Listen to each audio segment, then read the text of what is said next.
So I want to tell you about a book today. The book is called The Gulag Archipelago. You ready? The book is called The Gulag Archipelago, and it's by a Russian author, a Soviet author named Alexander Solzhenitsyn, who was in the Gulag Archipelago concentration camp system for a very long time. He had a very hard life. He was on the Russian front when the Germans invaded the Soviet Union in the early stages of World War II. Now, Hitler and Stalin had signed a non-aggression pact. And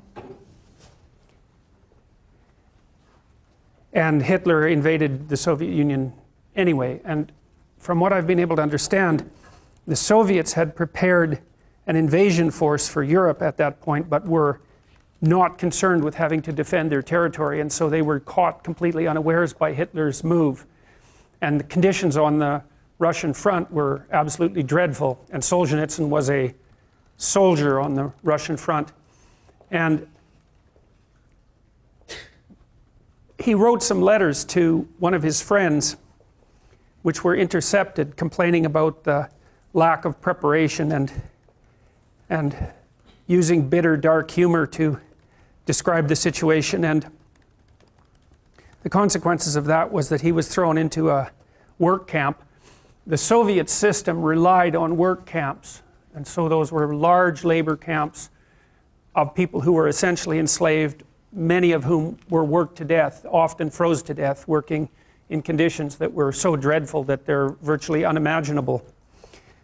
Solzhenitsyn spent a very large number of years in these camps, sometimes in a more privileged camp because he was an educated man, and sometimes in worse camps.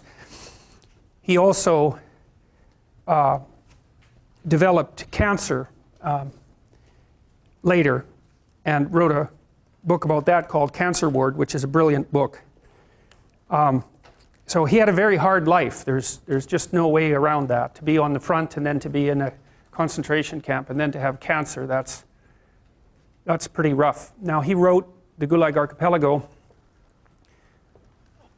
He wrote a book called One Day in the Life of Ivan Denisovich first. That was published in the early 1960s. When there was a brief thaw, Stalin was pretty much out of the picture by the end of the 1950s. There's some indication that he was murdered by Khrushchev, and Khrushchev became premier of the Soviet Union after Stalin. And there's some indication perhaps that Stalin was either murdered by Khrushchev and a set of his cronies, or when he was very ill, just before he died, was not helped, at least wasn't provided with any medical attention because of the intervention of Khrushchev and his cronies. Now, there's some indication as well at that point that Stalin, who was an absolutely barbaric in every possible way you could imagine, was planning to start a third world war. And he was certainly capable of doing such things because he had already imprisoned or killed tens of millions of people. Now, just after Stalin died, there was a bit of a thaw in the Soviet Union with regards to internal repression. In the early 1960s, Solzhenitsyn published a book called One Day in the Life of Ivan Denisovich, which was a story about one day in the life, his life really, inside one of these so-called Gulag Archipelago camps. Now, he called it the Gulag Archipelago because an archipelago is a chain of islands. And so Solzhenitsyn likened the work camp system in the Soviet Union, which was made up of isolated camps distributed across the entire state. He likened that to a series of islands, and hence the metaphor. And One Day in the Life of Ivan Denisovich was one of the first publications released in the Soviet Union that dared make public what had happened inside these camps, at least initially. Now, that thaw didn't last very long, but that book had a tremendous effect. It's a short book. It's worth reading. After that, he wrote a number of other books, which are also, he's a great literary figure in the same category, I would say, as Tolstoy or Dostoevsky, which is like really saying something. You know, those two are perhaps the greatest literary figures who ever lived, with the possible exception of Shakespeare.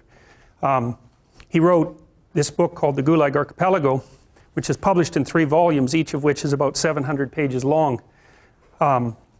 The first one details the origin of the oppressive Soviet system, at least in part under Lenin, and then its full-fledged implementation under Stalin, and the deaths of, well, Solzhenitsyn estimated the deaths in internal repression in the Soviet Union at something approximating 60 million between 1919 and 1959.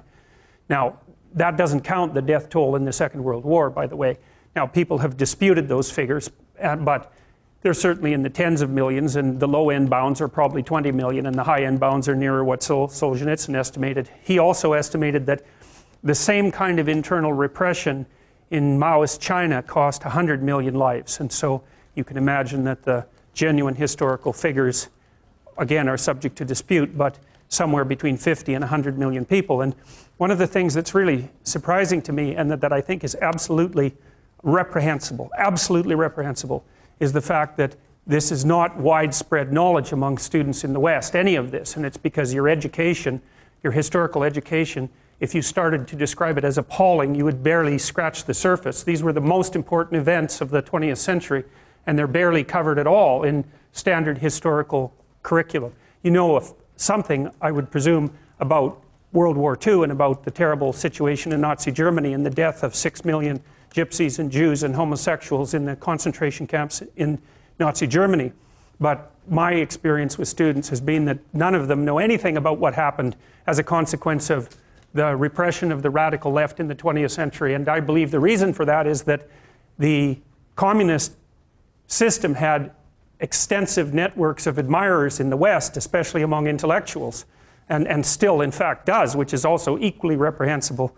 And I believe that one of the consequences of that is that this element of history has been what would you say, under-examined, and certainly very little attention has been brought to it in the public school curricula, and there's absolutely no excuse for that. It was the worst thing that happened in the 20th century. And that's really saying something, because the 20th century was about as bad as it gets.